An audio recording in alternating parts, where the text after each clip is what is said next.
Hola, ¿qué tal amigos? ¿Cómo están? Muy buenas noches. Yo soy Esdras Chabot y esto es Dinero y Poder. El país se enfrenta una grave crisis hídrica que podría llegar a complicarse en menos de 5 meses.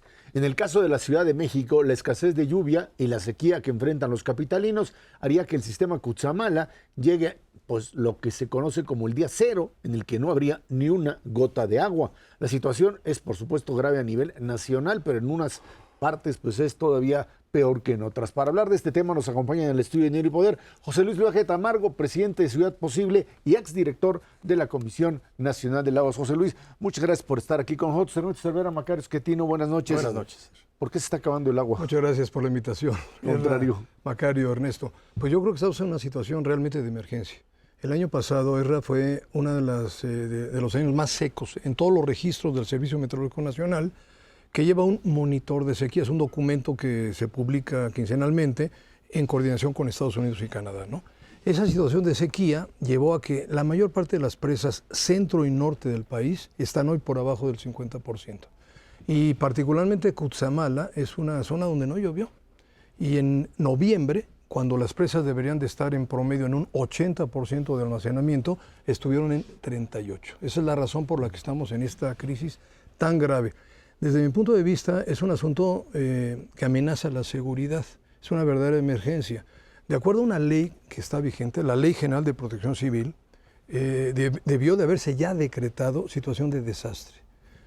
Mucha gente piensa que el desastre es un terremoto o un huracán como Otis que destruyó Acapulco, pero no.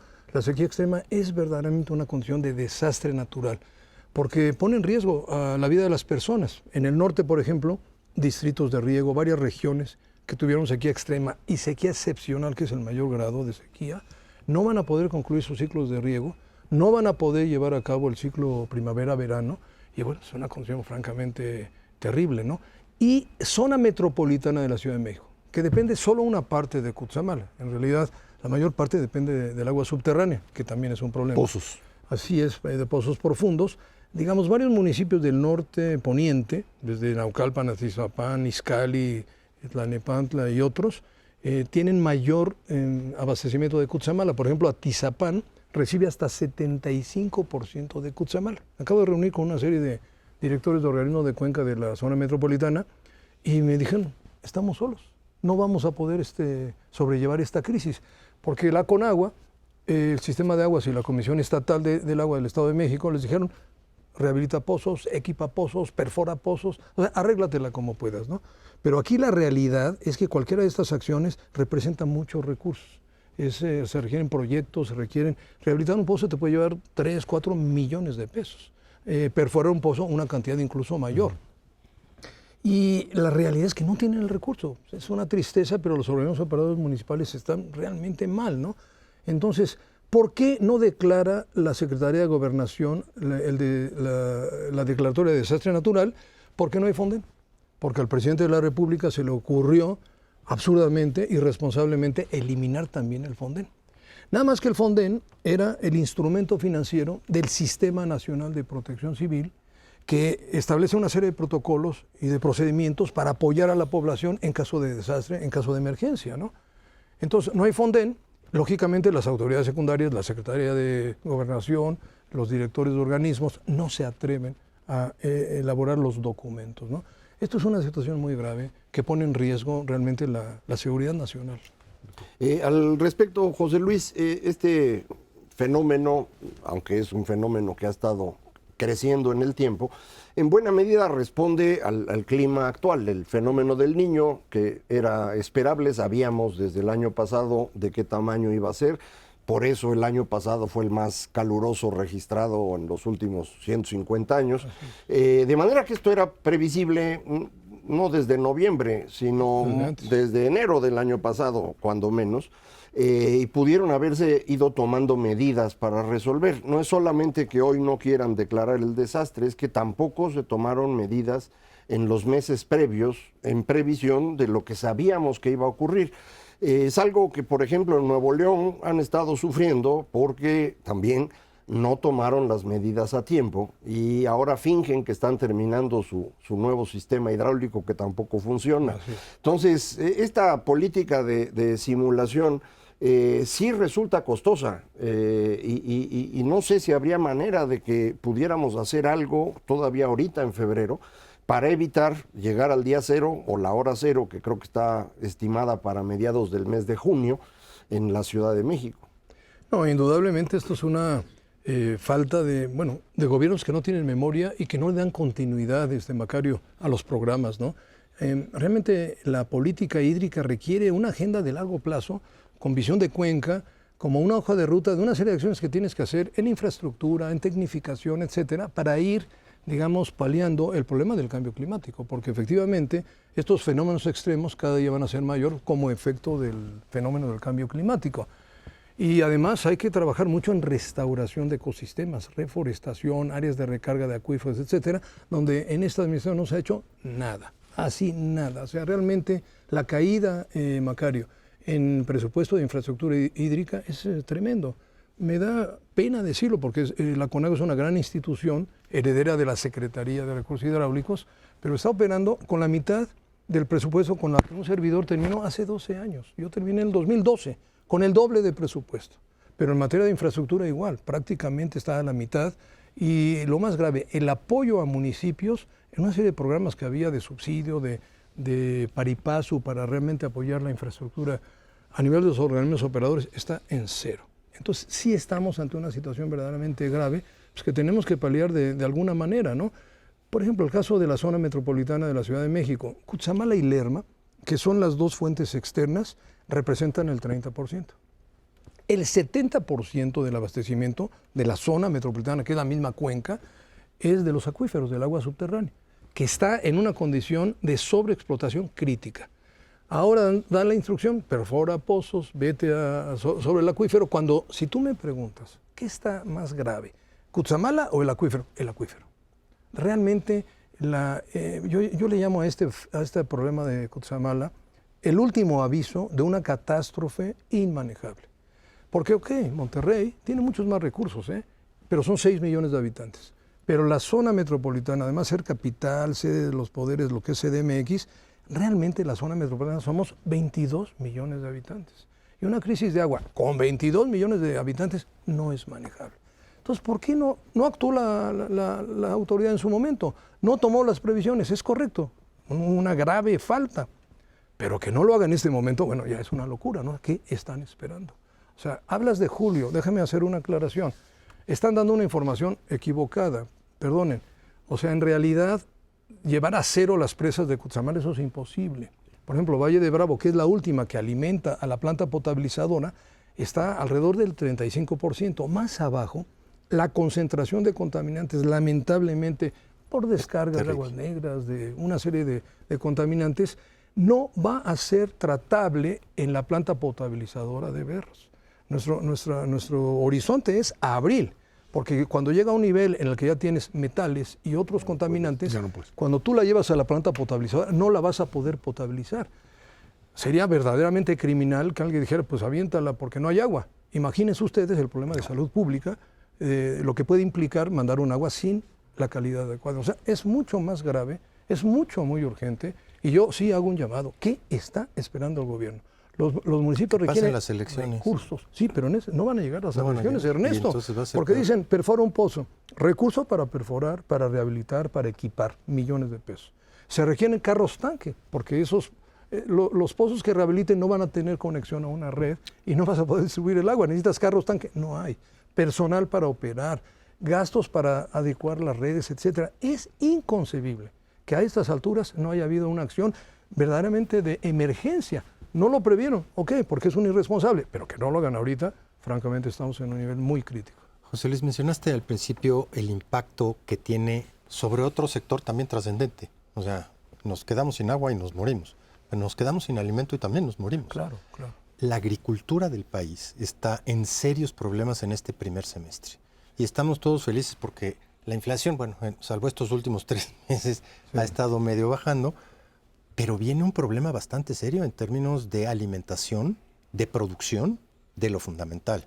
Llamémosle maíz, trigo, sorgo, los granos específicamente, pero también todo lo que México produce para exportación, todas las berries, todo lo... Totalmente. se requiere muchísima agua. ¿Qué va a pasar ahí? Pues mira, el único camino hacia el futuro, desde mi punto de vista, es lograr la mayor eficiencia posible en todos los usos del agua. En tecnificación del riego agrícola, sobre todo. Somos un país con un uso extensivo del agua enorme. Se considera que el 75% del agua, tanto superficial como subterránea, va al riego agrícola.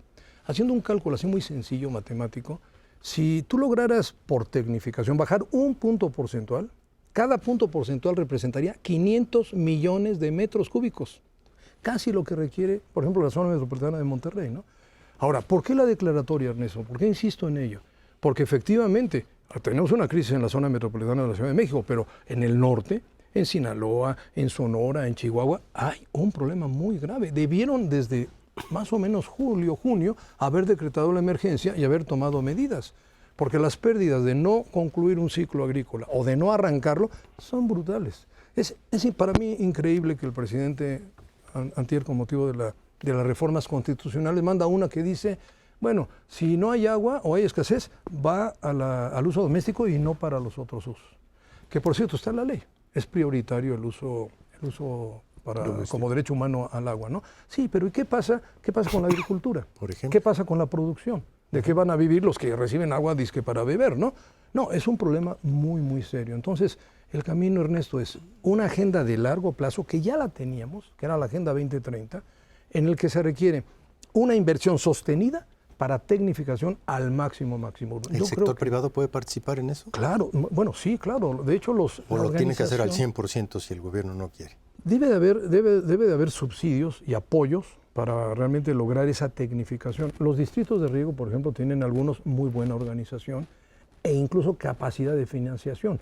Pero el tema, tanto en organismos operadores como de agua, municipales, como en distritos de riego y unidades de riego, es el tema de financiamiento. Yo creo que la crisis que estamos viviendo no se va a resolver si no hay también una participación de la iniciativa privada en grandes proyectos. Por ejemplo, la figura de APPs, que está satanizada en este gobierno, pero que es ley constitucional. Asociación público-privada. Es la asociación pública-privada, efectivamente, para todos estos problemas de modernización de organismos, es vital. Oye, José Luis, a ver, se te está quemando la casa. Totalmente. Entiendo que hay planes para futuro, etcétera. ¿Qué haces en este momento? O sea, ¿qué tienes que hacer para poder, pues, evitar que esto se convierta en una catástrofe? En medidas concretas, incluso no solamente para la Ciudad de México, sino para otras partes de la República. La declaratoria es que verdaderamente, te lo digo con conocimiento, o sea, el recurso que en ese momento requiere el sistema de aguas de la Ciudad de México, aunque no lo diga, requiere mucho recurso. Y sobre todo los organismos que he mencionado de la zona metropolitana requieren dinero. ¿Por qué dinero? Bueno, pues porque es la forma en que van a poder subsanar todas estas acciones que efectivamente tienen que hacer. La acción inmediata sí va a ser esa, irse sobre el acuífero, que es terrible. Si hay tiempo, mencionaría que todas las grandes obras que se han hecho siempre han sido para tratar de evitar la sobreextracción. Por ejemplo, Lerma, 1950, la justificación técnico-económica, cuando llegue Lerma, vamos a dejar de extraer el volumen equivalente. Se les olvidó y vino para todo en adicional. En el 70 hubo una crisis como esta, pero la de hoy es elevada al cubo, ¿no? La del 70, dijeron, Cutzamala fue una decisión muy, muy interesante y muy inteligente, un sistema maravilloso, ¿no? Un sistema hidroeléctrico invertido para suministro de agua, ¿no? Pero cuando llegue Cutzamala, vamos a dejar de extraer el volumen equivalente. ¿Pero qué hacemos en los 5 años que tardó el proyecto? Perfora pozos, se llamó PAI, Plan de Acción Inmediata, pero cuando tengamos Cutzamala, también el PAI lo vamos a dejar. No se hizo nada, es lo que digo, que no tenemos memoria, ¿no? Entonces, realmente la crisis del acuífero sí es muy grave. O sea, sí estamos en riesgo de... El acuífero está ahorita aquí abajo, pero no hay una jarra que me esté llenando, porque como hemos extendido la ciudad, hemos acabado con áreas de recarga, áreas agrícolas, área de bosque, no tenemos recarga del acuífero. Entonces la decisión que están tomando es un harakiri donde ya tenemos parte de la daga, digamos, falta nada más empujarla, ¿no? Creo que estamos al borde aquí del precipicio y yo sí hago un llamado a tomar acciones muy fuertes desde el gobierno federal. Si no hay recursos, no vamos a pasar esta crisis. ¿Consecuencias inmediatas? Rapidísimo. Bueno, pues yo pienso que el que no tengas distribución de agua, por ejemplo Naucalpan, con la población que tiene Naucalpan, es una crisis inmanejable. Van a empezar a ver, ya hubo ahora... Rebatinga. Ya cuestiones políticas, electorales, del proceso electoral. No, que no han invertido, el municipio no ha invertido en agua por parte de los contrarios a la actual presidenta. Eso no puede ser, ¿no? Entonces va a empezar un conflicto que puede derivar en un conflicto social y puede derivar en enfrentamientos y puede derivar en problemas de salud pública. O sea, tú imagínate una familia que no recibe agua en 2 semanas, por ejemplo, que no tiene higiene, que no tiene cómo preparar sus alimentos. Bueno, pues vas a caer en una crisis realmente muy grave de salud pública. Otra vez entonces, riesgo de seguridad, de enfrentamientos, riesgo de crisis social y riesgo de epidemias, ¿no? Ahora sí, a comprar pipas y al negocio de las pipas, que ese es otro. La mafia de las pipas, que es el otro problema. José Luis Luege, muchísimas gracias por haber Al estado contrario, aquí con nosotros. a ustedes. Vámonos a una pausa. Esto es Dinero y Poder.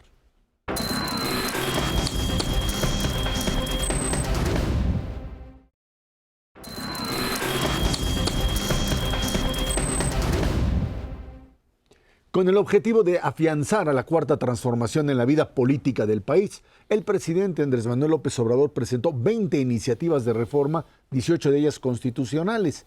Esto con la firme intención de realizar, dice, grandes cambios a la Carta Magna. López Obrador dice que estas iniciativas tienen como objetivo terminar con el neoliberalismo. Las propuestas van desde el reconocimiento de los pueblos indígenas, pensiones, salario mínimo, eléctrica, becas, el tema de drogas de fentanilo, utilización de vías férreas, el asunto electoral, eliminación de organismos autónomos, reforma al Poder Judicial, e incluso hay un tema de animales. El presidente dijo que quiere salvar al pueblo de México y reencauzar la vida pública. Parecería ser que se trata pues, algo así como de la agenda de gobierno. Decía por ahí que algo así como que el México que quise construir y no pude o no alcancé a llegar a eso. En algo que alguien diría, pues parece que es la agenda que le está encargando directamente a Claudia Sheinbaum, a la posible sucesora en función del tema electoral. Reconoce el presidente de la República además que, pues, como estamos en tiempo electoral, pues tiene que de alguna manera hacerlo. Y aquí la pregunta, además de entrarle un poquito al tema de estas reformas, es: la oposición de repente le empieza a contestar y empieza a meterse en que unas sí van, otras no van, el tema de pensiones. O sea, imaginemos, perdón que tome aquí la palabra, imaginemos que el tema de pensiones, incluso acotadas como están planteadas, con los 64 mil millones de pesos, termina aprobándose por un tema de popularidad. No podría aplicarse, no habría viabilidad.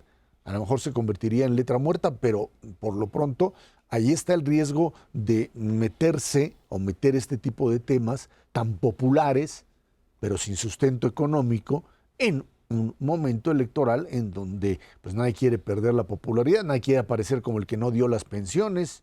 Renato Cervera. La verdad, Esra, es que se antoja más bien como eso. Este paquete es para que López Obrador se mantenga en la arena electoral, para que los siguientes meses de aquí a la elección sea una lucha directa y frontal entre el presidente y la candidata del frente opositor y no contra Claudia.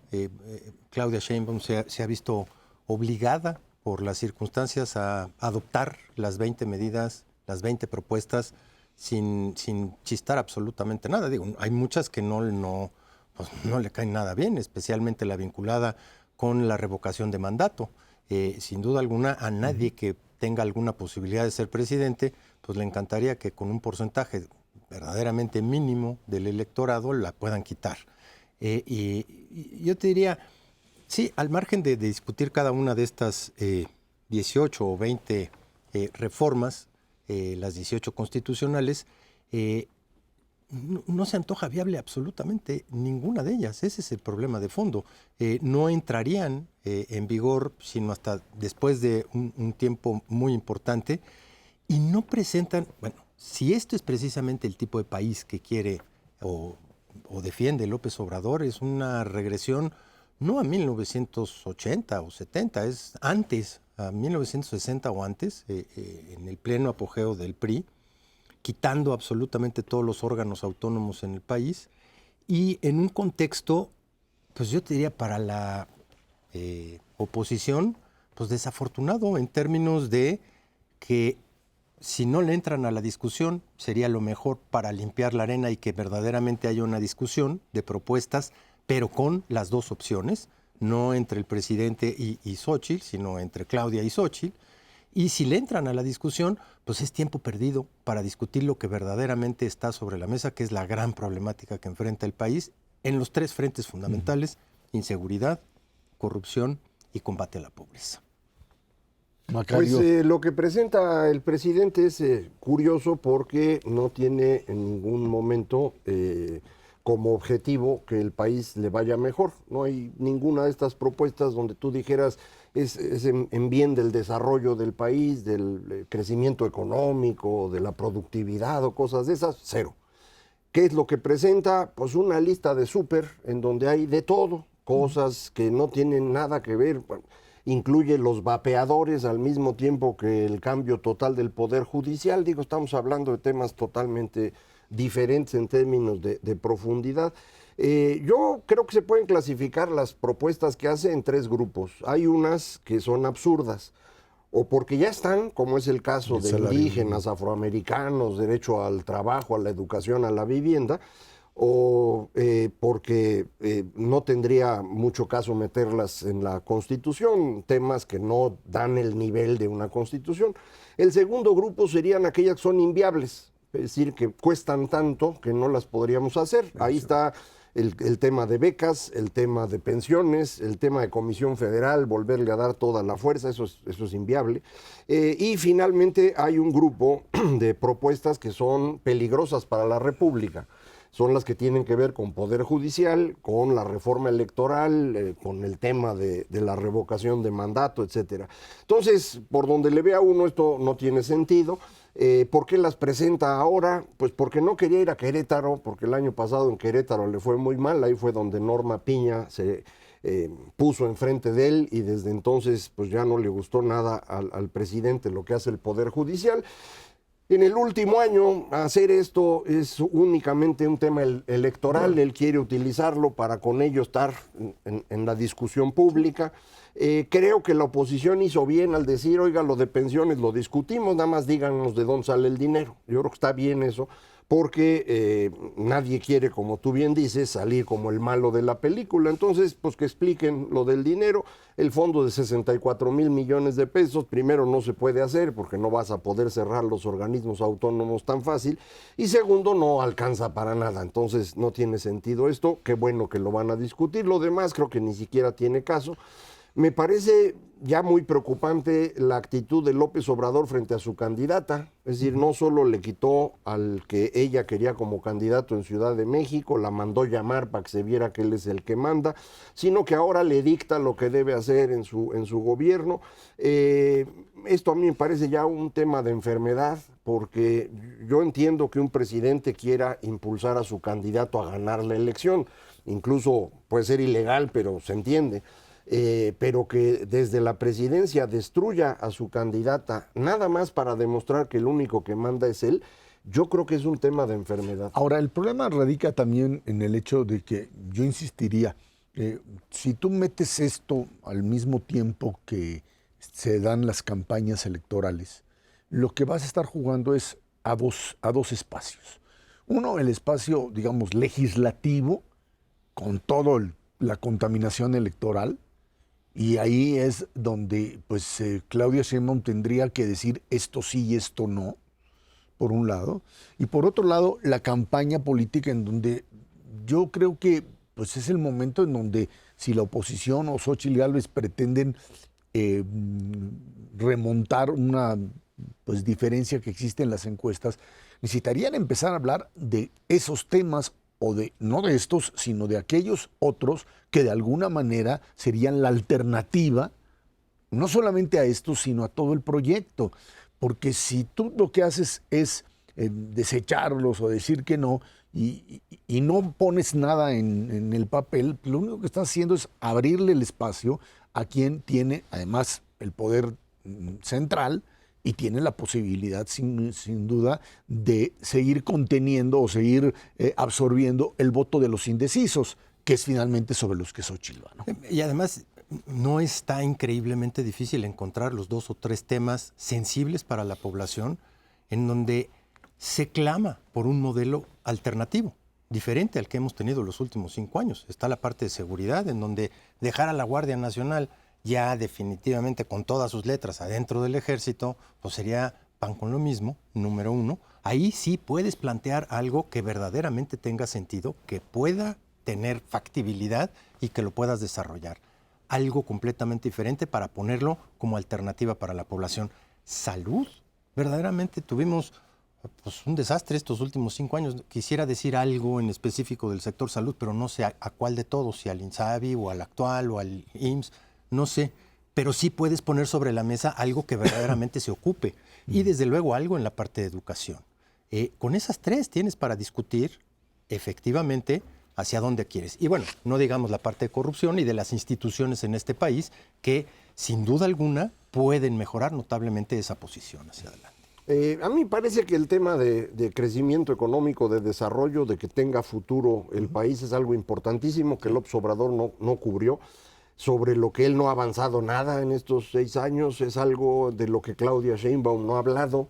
Entonces me parece que sería un espacio a sumar a los que ya mencionó Ernesto. Yo me concentraría en seguridad, salud y educación y el tema de crecimiento económico o desarrollo.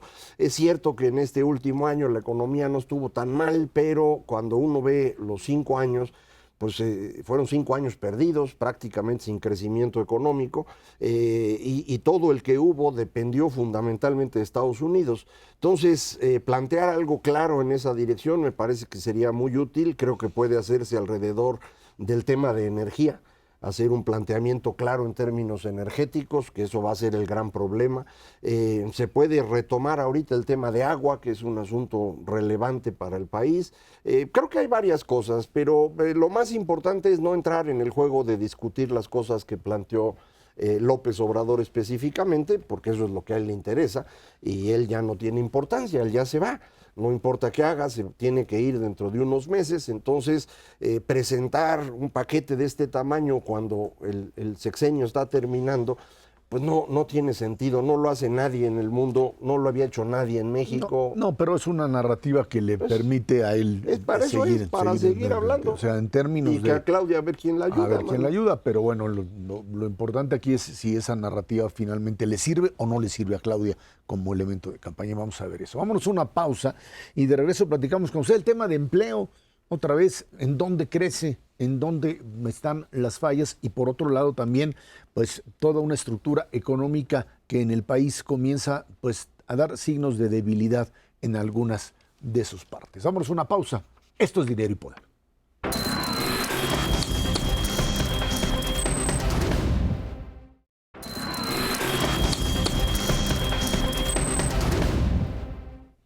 En enero se frenó el empleo, se crearon 109,000 puestos de trabajo, cifra menor 2.4% en comparación con el mismo mes de 2023, de acuerdo con datos del Instituto Mexicano del Seguro Social. De esta cifra, 64,000 plazas son permanentes, 45,000 eventuales, salario promedio es de 574 pesos por día.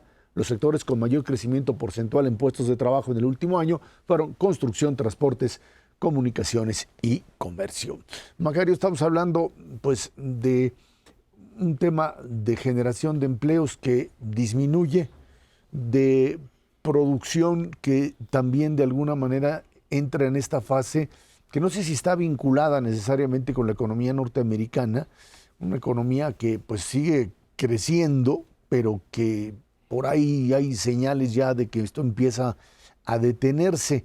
En un marco de inflación, como el dato que aparece hoy, en donde la subyacente, ahora al revés, ¿no? Es la que finalmente baja, la que le quitas alimentos, energéticos, etcétera, y la otra, la inflación general, otra vez se te vuelve a disparar, ¿no? Sí, hay, yo creo que ya muchas señales de que la economía se desacelera al final del año pasado. El dato del PIB que se publicó hace poco, el dato oportuno del PIB, fue un dato muy malo. Me sorprendió que no se discutió mucho en medios. Digo, yo entiendo que el gobierno no lo quiera discutir porque no es lo que le conviene, pero tampoco vi mucha discusión de los colegas. A lo mejor ahora que salga ya el dato Oficial.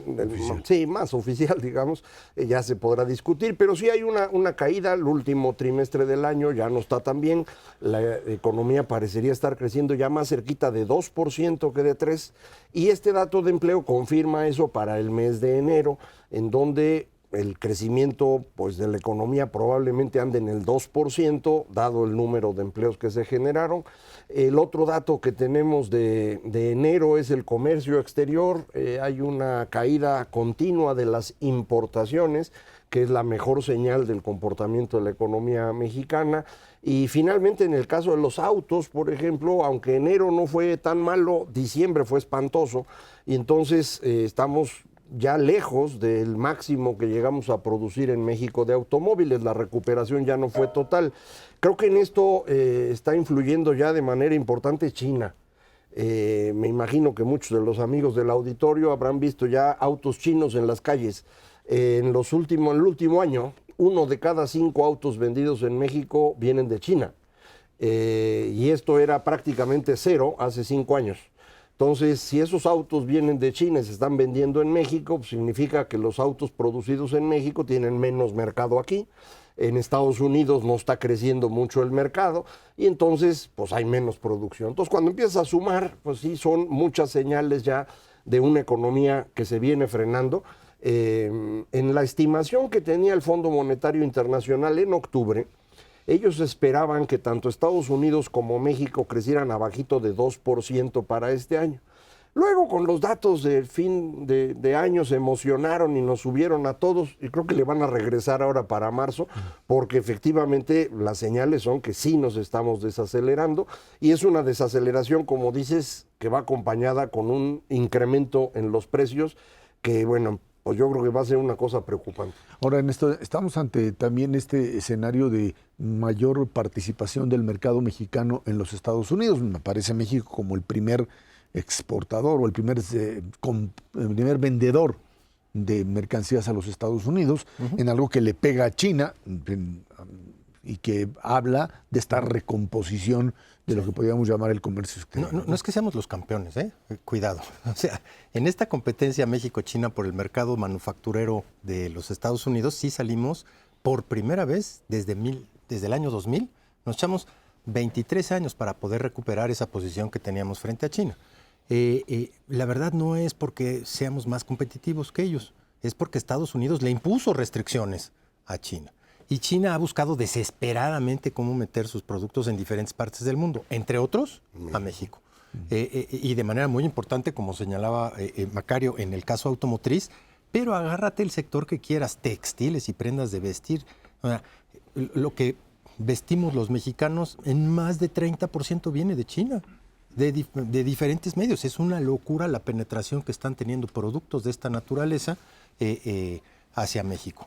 Y bueno, pues como ahora ya ni siquiera tenemos sistemas en las aduanas, que verdaderamente tenemos un pequeño problemón en ese contexto, imagínate cómo está. Sí es preocupante la cifra de empleo. Es la primera vez, el primer mes, que tiene una tasa de crecimiento negativa desde que salimos de la crisis de la pandemia. Se habían sostenido tasas de crecimiento realmente importantes, superiores al 4% en promedio por mes, en prácticamente todos los sectores de actividad. Y esta tasa de crecimiento negativa sí te marca un ciclo en donde tú tienes dos componentes importantísimos del poder adquisitivo de los trabajadores en México. Si están empleados o no, y la dinámica de crecimiento del empleo que fue negativa, y cuánto ganan. Uno de los dos ya empezó a flaquear. Y si te empieza a flaquear uno de los dos componentes, ese poder adquisitivo que sostuvo a la economía mexicana durante todo el año pasado, el crecimiento del consumo, que es el 60% del PIB, vas a empezar a tener, sí, ya claramente un proceso de desaceleración. Porque la otra parte, que no es el consumo, las exportaciones, sí traen una dinámica también de crecimiento baja. Ese es el problema de fondo. Ahora, el problema también radica en términos de los niveles de inversión, porque eso es lo que de una u otra manera estaría generando una posibilidad de un aumento, digamos, en toda esta, o sea, como un modelo contracíclico, como ir contra la corriente. Si te metes y tienes inversión, pues puedes volver otra vez a brincar, pero no sería el caso. Inversión tiene dos grandes componentes, maquinaria y equipo y construcción. En maquinaria y equipo ha crecido muchísimo la maquinaria y equipo importada, aprovechando un dólar barato. Entonces esto se ha mantenido, todavía en el mes de enero el dato es bueno. En el lado de construcción teníamos el problema de los datos de INEGI que ya hemos platicado muchas veces. Mañana salen el dato de actividad industrial, sale construcción y veremos, porque aparentemente al final del año también tuvo ya una desaceleración importante. Vamos a ver cómo está ahí. Pero para el caso del consumo, decía Ernesto, pues está bajando la generación de empleos y si hubiera problema con salario, bueno, sí empieza a haber ya un problema en salario. Y es que, aunque el salario mínimo subió 20%, estos 574 pesos que mencionaste son un incremento mucho menor, la mitad, con respecto al salario promedio. Es decir, lo que está pasando es, pues las empresas están atorando a todos los sueldos arriba del mínimo para poder pagar el 20% adicional. Es lo que habíamos platicado que iba a pasar. O sea, si uno sube y sube el mínimo en tasas tan grandes, tarde o temprano ahorcas al sector productivo. Bueno, ya lo ahorcaste, estás en ese momento. Por eso están generando también menos empleos. Es mucho más difícil contratar a alguien porque te cuesta más, es un pasivo laboral muy grande. Entonces, ahí es donde se puede atorar y creo que a la hora que midamos lo que significaron estos aumentos salariales, vamos a llorar porque... Si tú mides el aumento salarial, la masa salarial, como dice Ernesto, ingresos multiplicado por número de trabajadores, y lo pasas a términos reales usando los precios de alimentos, el crecimiento durante este sexenio es cero. Entonces, más que duplicaste el salario mínimo, y sin embargo la gente no puede comprar más jitomates y cebollas y carne y leche. Entonces, el resultado, pues a final de cuentas, no fue muy bueno. Y aguas, porque este proceso dosificado con una inflación terca pero necia se va a condimentar con la parte alimentaria y la escasez de agua y la escasez de cosechas durante el primer semestre de este año, cuando menos. Entonces sí tienes un escenario, digamos, complicado en materia de crecimiento por la desaceleración de México y de Estados Unidos. Tienes un escenario muy complicado por la parte de precios y de poder adquisitivo de los trabajadores. Y entonces es una cadenita en donde todo lo que te resultó favorable durante los últimos 2 años, gracias a ese poder adquisitivo, se te está deteriorando al inicio de este año y no estamos tomando en cuenta las remesas, que siguen rompiendo récords históricos en dólares, no necesariamente tienen que llegar a las familias, pero puestas en pesos cada vez están más bajas. Ahora, el tema del empleo informal, digamos, como una de las salidas, de las válvulas de salida, parecería que tendría en este escenario la posibilidad frente a salarios que no pueden pagarse, digamos, en el ámbito de lo formal. Pues ahí está la válvula de escape, ¿no? Sí, esa ha sido la válvula de escape en México desde inicios de los 80, cuando empezó a descomponerse todo. Va a seguirlo siendo. Aquí el tema es si ahí los salarios o los ingresos de las personas suben o no. Yo hice un cálculo hace unos meses para ver qué estaba pasando y encontré que los estados en donde hay un mayor crecimiento en el ingreso de los informales en comparación con los formales, son estados muy extraños, no son los estados más competitivos o más productivos o más grandotes, sino son estados cuya única cosa que los conecta, según veía yo, era el crimen organizado. Y esa es la preocupación que tengo, que dado que no hay espacio formal porque pues, no te pueden generar empleo, y en el sector informal tampoco hay maravilla de salarios, pues quien está teniendo una gran oportunidad de negocio es el crimen organizado, que puede empezar a contratar jóvenes con una cantidad de dinero que parece muy atractiva para los jóvenes y que puede explicar también el crecimiento en el control territorial que ha tenido esta lacra social. No, hay muchos estudios que vinculan precisamente el grado de informalidad del sector laboral con la presencia del crimen organizado y de una serie de factores. Y la verdad es, pues es muy cierta. Cuando tú ves de dónde sacan el comercio informal, la mercancía que venden en los diferentes lugares, pues necesariamente tiene que haber un vínculo en ese contexto. Bueno, pues ahí está. Yo creo que se trata de estas dificultades económicas en momento electoral.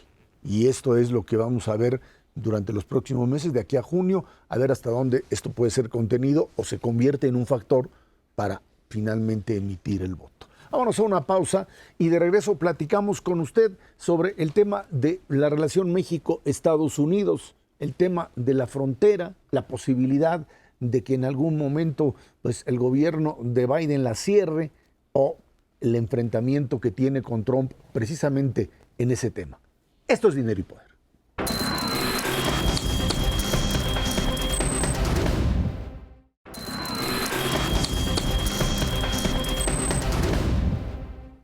La crisis migratoria en la frontera de los Estados Unidos con México afecta al gobierno de Joe Biden en pleno año electoral y es señalado por los republicanos de ser un fracaso en el tema migratorio. El estado de Texas, gobernado por Greg Abbott, es su mayor rival en el tema, al grado que el gobernante firmó una ley que penaliza los ingresos clandestinos de inmigrantes en su estado, con penas que van de los 6 meses hasta los 20 años de cárcel. El domingo, demócratas y republicanos presentaron un plan bipartidista para cerrar la frontera en caso de colapsar.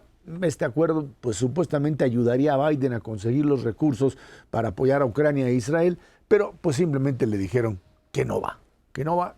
O sea, es obvio que por un lado Trump tiene el control de la agenda republicana, independientemente de lo que suceda con el hecho de que la Suprema Corte de Justicia norteamericana está ya debatiendo con respecto a si finalmente puede o no competir en la elección del próximo mes de noviembre, básicamente por el hecho de ser acusado de incitar a la rebelión, algo que no se veía desde la guerra civil en los Estados Unidos y que ahora ese puede ser el elemento. Dicen que la Suprema Corte pues, es mayoritariamente conservadora, hay muchos pues, jueces que han estado o que fueron nombrados por Trump y que probablemente no lo afectarían, pero por lo pronto lo que queda claro es que esta amenaza de cerrar la frontera o esta posición dura en migración la tiene que asumir Biden fundamentalmente porque si no se le va la elección. La última encuesta que por ahí vi le daba a Trump 4 puntos de ventaja, que no es gran cosa, margen de error incluso, pero lo que sí queda claro, Ernesto, es que estamos ante una campaña electoral en México y en Estados Unidos, en donde en el caso norteamericano el tema México se convierte en fundamental para poder ganar la elección. En los dos frentes, especialmente en el tema migratorio, pero también en el combate al narcotráfico, porque el tema del fentanilo también le llega muy directamente a todo el electorado norteamericano. Es curioso porque hay varios párrafos, literalmente secciones enteras de este programa bipartidista sobre migración, en los que reconocen que la economía estadounidense no va a poder crecer a los ritmos que ellos quieren de aquí al 2030 sin la migración. Y entonces uno dice, esto está esquizofrénico porque la migración es buena pero es mala, hay que impedirla pero entonces no vamos a crecer. Es que hablan de migración legal, digamos. Sí, claro, pero eso, a ver, a los niveles que se maneja Estados Unidos y por la cantidad de gente que migra hacia los Estados Unidos, no es suficiente nada más la migración legal. Necesitas una cantidad de mano de obra bestial en muchísimos otros sectores de actividad, especialmente los servicios, que se requieren precisamente de esta inmigración. A final de cuentas, es una bandera, pues yo no sé si México debiera o no debiera de hacerse de oídos sordos. Yo creo que no, yo creo que hay que, de los dos lados, tanto de la campaña de Claudia Sheinbaum como de la campaña de Xóchitl Gálvez, tener una posición muy específica de qué quieres con la parte migratoria. No sé si confrontativa o no con los Estados Unidos o de dientes para afuera, sí o no. Pero es preocupante no tener una posición definida desde aquí de qué queremos con la parte migratoria allá, porque no vas a negociar absolutamente nada. Y si te ven en una posición de debilidad, de aquí te agarro, compadre, porque es la migración, más el Tratado de Libre Comercio, más el agua, más... Agrégale todo lo que quieras. Tenemos toda la agenda disponible para discutir con los norteamericanos y siempre desde una posición de debilidad, excepto en la parte migratoria, que es en donde algo se puede negociar. Aquí en México no nos gusta mucho ver lo que pasa afuera, somos muy ensimismados, ahora peor con este gobierno que se ha aislado. Sin embargo, lo que estamos viendo ahorita es la importancia del proceso electoral estadounidense, pero también del fenómeno geopolítico en el que estamos. Es una cosa complicada, a ver si logro explicarlo con cierta facilidad. Estados Unidos está siendo enfrentado, ahora sí, como decía el señor Bush, por el eje del mal, que es en este caso Rusia, China e Irán. Irán está tratando de involucrar a Estados Unidos lo más posible en Medio Oriente para ver si con eso logran que se tenga que salir de Ucrania, es decir, que ya no apoya a Ucrania. ¿Por qué hace eso Irán? Para ayudar a su amigo de Rusia. El señor amigo de Rusia, el señor Putin, controla a Trump. Él es el que está, a través de Trump, controlando al Partido Republicano, otra vez, para tratar de que el señor Biden se salga de Ucrania.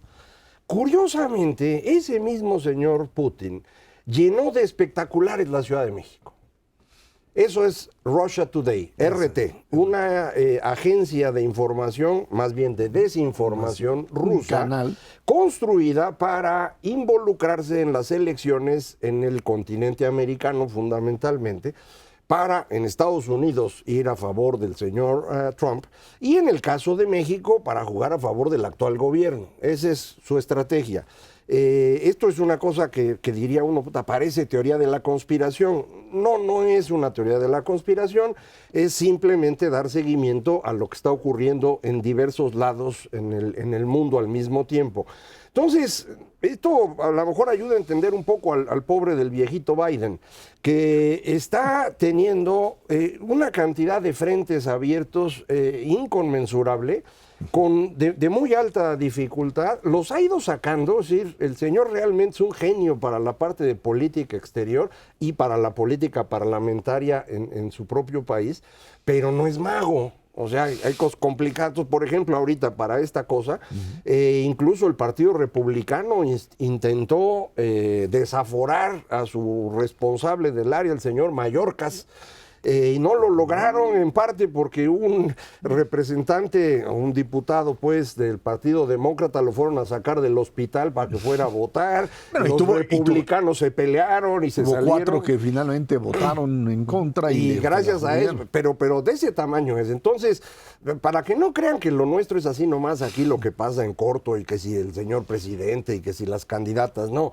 Estamos también en un juego global sumamente complicado. Y ahí habría que añadirle el hecho de que la carta migratoria es la carta que ha jugado esta administración frente al gobierno de los Estados Unidos, ¿no? La idea de dejar pasar migrantes y de tener ilegales, la válvula cerrada nosotros, o abierta. Abierta o cerrada en un determinado momento y con eso generar un elemento de presión. Uno diría, bueno, pues sí, pero para eso tienes que entenderte como parte de un contexto donde eres un miembro más de una alianza México, Estados Unidos, Canadá. O sea, o juegas a esa alianza y te manejas, o no la juegas, y entonces estás permanentemente en un choque de intereses que pues no generan ruptura porque es imposible. México es una zona de seguridad nacional, llamémoslo así, de Estados Unidos, pero sí los diferenciales en términos de la relación, de la forma de resolver los problemas, se vuelve cada vez más complejo, ¿no? Sí, es tensa, pero friccionante.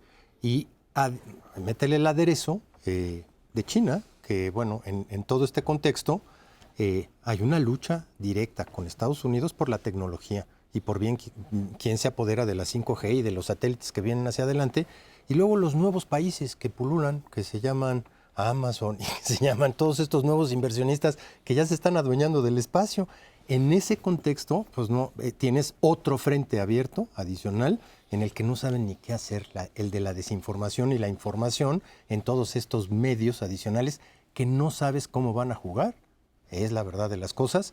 En estas teorías conspiracionistas, hasta artistas que cantan pueden decidir la votación en los Estados Unidos. Sí, pregúntale a Taylor Swift, que la traen ahí como pues la llave mágica para ganarle a Trump. De lo que decías, el uso de la válvula migratoria para presionar a Estados Unidos y pedirles que no se metan en las elecciones que yo voy a comprar aquí, ¿no? Ese es el objetivo. Pero luego por eso salen los periodicazos. Es decir, también del otro lado hay varias cosas que se pueden hacer y que no necesariamente vienen del presidente Biden. Que Estados Unidos no es el presidencialismo mexicano. Allá hay una gran cantidad de agencias que traen juego propio, pero pues esos juegos se pueden complicar muchísimo. Es decir, lo dijiste muy bien hace un momento, o eres amigo o no lo eres. Y en una relación como la que tienen México y Estados Unidos, donde durante 30 años estuvimos trabajando para amarrar una relación de amistad, pero también económica, jugar a echarla a perder puede ser una pésima idea en este año electoral. Bueno, pues así es como está, sin duda alguna, el escenario frente a la Unión Americana. Dos elecciones, la mexicana y la norteamericana, que parecen que cada vez van a estar más conectadas en términos de lo que hace uno, hace el otro, deja de hacer uno o el otro lo intente. Creo que ahí es donde vamos a ver, ahora sí que, a ver quién tiene más fuerza en este juego de vencidas. Ernesto Cervera Macarios, que tiene muchas gracias. Gracias. Gracias a usted que nos ve y nos escucha todos los jueves, 10 de la noche, aquí en el 11 Dinero y Poder. De nuevo, muchísimas gracias y muy buenas noches.